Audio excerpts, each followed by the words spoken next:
कि आज अष्टमी तिथि है और अष्टमी तिथि को हर वर्ष नगर पंचायत सोहरतगढ़ द्वारा फलाहार का कार्यक्रम आयोजित किया जाता रहा है।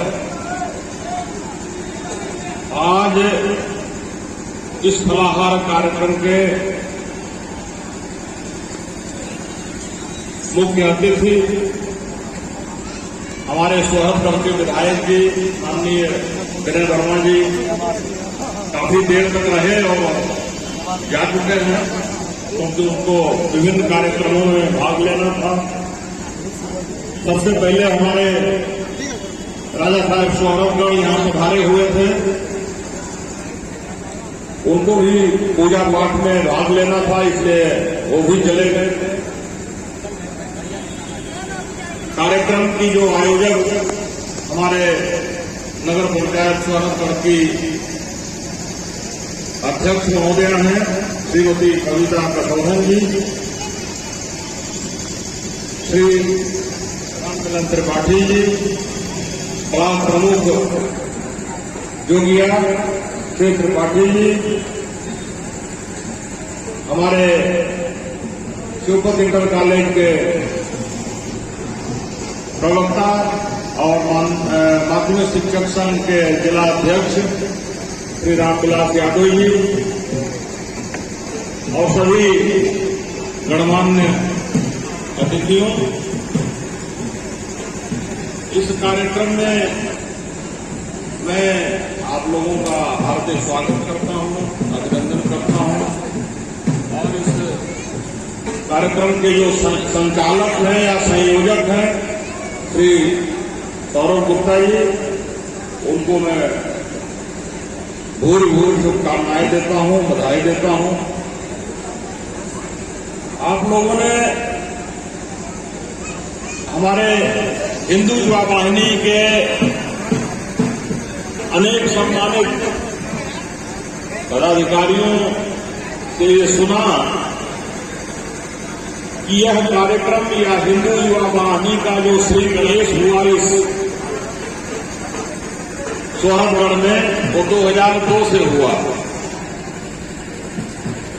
और मैं सोहरतगढ़ में 2003 में आया हूं, यानी कि जब से यह हिंदू युवा वाहिनी का प्रचार प्रसार शुरू हुआ, स्थापना हुई यहां पर, तब से मैं स्वर्गीय सुभाष गुप्ता जी के साथ निरंतर लड़ रहा और आज भी उनके उत्तराधिकारी श्री सौरभ गुप्ता जी के साथ हूं और वो सारी विषम परिस्थितियां जिनका जिक्र हो रहा था उनको भी हमने तटस्थ भाव से देखा है। सरकार चाहे विरोधी हो चाहे समर्थक हो, सबका समय हमने देखा है। लेकिन इस राम जानकी मंदिर में जो यह कार्यक्रम चलता रहा उसमें मैं निरंतर उपस्थित रहा। कभी भी मुझे याद नहीं है कि मैं नागा किया हूं कि इस साल में नहीं आ पाया हूं। तो बंधुओं, ये बहुत ही सौभाग्य की बात है कि हिंदुओं के एक विश्वव्यापी पर्व पर हिंदुओं ने एक ऐसा सामूहिक कार्यक्रम करना शुरू किया जिससे हिंदुओं के आत्मसम्मान के लिए एक बहुत अच्छा मंच मिल गया है। मैं समझता हूं कि अब चाहे वो हिंदू युवा वाहिनी का की नगर पंचायत हो और चाहे न हो, हर नगर पंचायतों में ये कार्यक्रम प्रायः शुरू हो गया है। नहीं तो पहले हिंदुओं के नाम पर इस तरह के कार्यक्रम नहीं दिखाई पड़ते थे। हम अपने हिंदू भाइयों से भी ये अनुरोध करना चाहेंगे कि अपने धर्म को अपनी संस्कृति को समझने का प्रयास करें, मानने का प्रयास करें। हम देखते हैं कि जो अनपढ़ अभिभावक हैं वो भी अपने बच्चों को इंग्लिश मीडियम स्कूलों में भर्ती कराने के लिए परेशान रहते हैं। अरे भाई, आप खुद अगर हस्ताक्षर करना नहीं जानते तो आपका बेटा या आपकी बेटी कुछ दिनों तक इंग्लिश मीडियम में पढ़ने के बाद फिर कहाँ जाएगी? और इंग्लिश मीडियम स्कूलों में भारतीय धर्म के बारे में या भारतीय संस्कृति के बारे में कहाँ सिखाया जाएगा? वहां तो अंग्रेजी संस्कृति का ही प्रचार किया जाएगा, फैशन परेड में शामिल किया जाएगा। तो हमारा ये हिंदू भाइयों से हाथ जोड़ करके अनुरोध है कि खाली हिंदू हिंदू का नारा लगाने से हिंदू नहीं पैदा होते। हिंदुत्व का दंभ रखने वाले असली हिंदू होते हैं कि हमारा बच्चा अंग्रेजी संस्कृति का अनुकरण नहीं करेगा, हिंदुस्तानी संस्कृति का अनुकरण करेगा। हम हिंदी मीडियम स्कूलों में बच्चों को पढ़ाएंगे और भारत की संस्कृति और भारत के धर्म को अपनाएंगे। ये जो हमारी मानसिक गुलामी है बंधुओं, मानसिक गुलामी से छुटकारा पाना बहुत जरूरी है। नहीं तो हम जीवन भर इसी तरह से फलाहार करते रह जाएंगे और हम अपने आप को कभी समझ नहीं पाएंगे कि हम वास्तव में हैं क्या।